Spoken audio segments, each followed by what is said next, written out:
Hey, this is Lorena, and I wanted to do a video for you on how my second trade show went. My successes? Success number one is I used my Myra 7 and my Nova 14 constantly for about 2 months.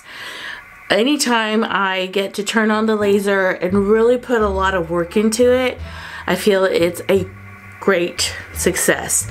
I predominantly do a lot of long arm quilting and a lot of embroidery work for clients, and so to get the laser turned on, sometimes time passes by and I still haven't used it. And so I'm really thankful that whether I am successful in selling the products or not, I feel like I was very successful in really running both my lasers constantly and learning the rhythm and the process of lasering products. So I think it was very successful.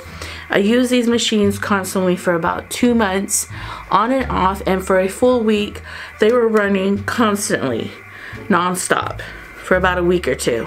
I kind of messed up. I'm lasering over here and it's off, but it's fine.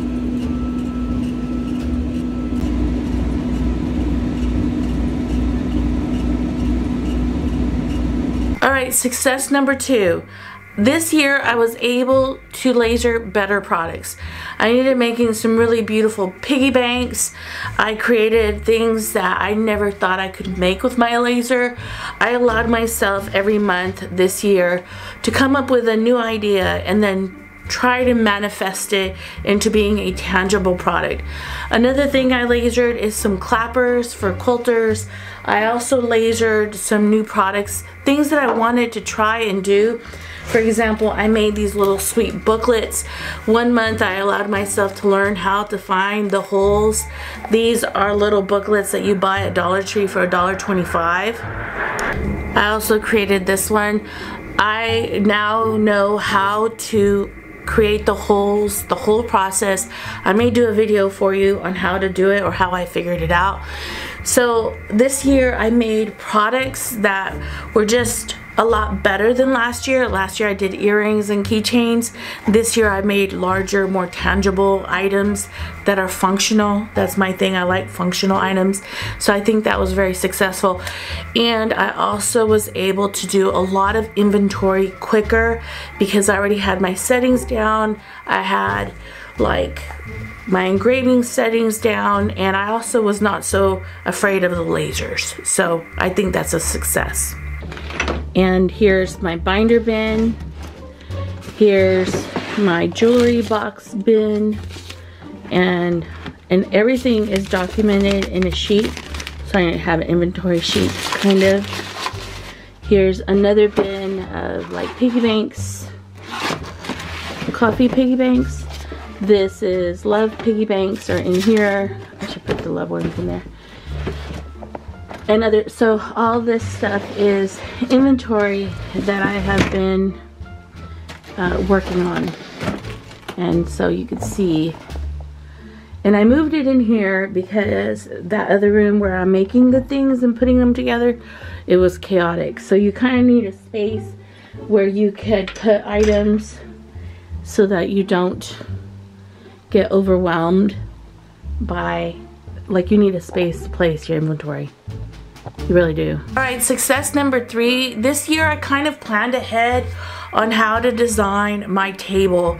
When I did the event last year, I just had no understanding of what I was getting into. And this year I feel like my table was a little bit more organized. It looked a lot cleaner and slicker. Before I just threw the keychains on the floor, on the table, and like, pillage, figure it out yourself. This year I thought things through a lot better, and so because of that I also sold items that I didn't sell last year this year because of kind of thinking stuff through. Alright, success, I don't know what it is, maybe number 4 is I learned how to utilize my material a whole lot better than I did last year. Last year I had a lot of waste that I had to figure out how to create something with it. This year in the design process I went ahead and I made sure that I had the least amount of waste as possible on the material. So like when I did the blessed piggy banks, I also was cutting different sizes of circles and inside circles and keychains so that I didn't waste any material, meaning I try to utilize all the material that I possibly could in one shot instead of having a lot of scraps left over. I did a better job this year than last year. Container of boxes that are in process, meaning some of them are glued and some of them are not, and they're just wood pieces. And I put them all in here so that I know how many lids to laser, and I'm going to document that, and then how many more wood pieces I need to laser. So I have a container of this insanity. So I have a container just of the wood that is not glued yet. Gluing is a whole different animal. It takes quite a bit of time to glue, but I also am going to make a container of just already glued pieces. Glue pieces, I'm going to sand the bottom, Odie's oil all of it, and make sure it's nice and beautiful, and then go back and make lids for these. I have quite a bit to still make. So these are already sanded and Odie's oiled. I go through every one of them and make sure they are perfect, because these are the ones that I feel are ready for sale.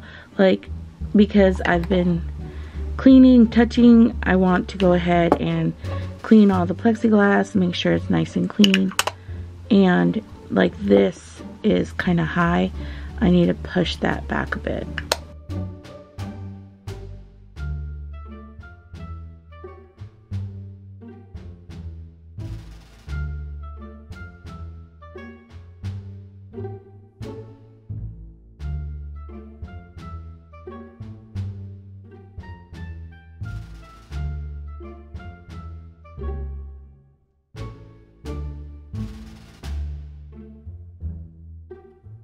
Alright, success number 4 or 5, I'm not sure.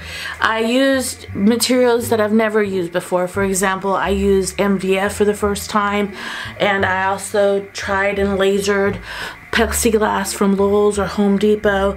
I also tried a different type of cedar. So this year I tried to just try different and cut different material so I can learn the settings for them, so I can learn what best results come in using those materials. And I think that was a success. Anytime you're trying anything new on your laser, you're doing great. Even if you're failing while you're doing it, you're doing great, okay?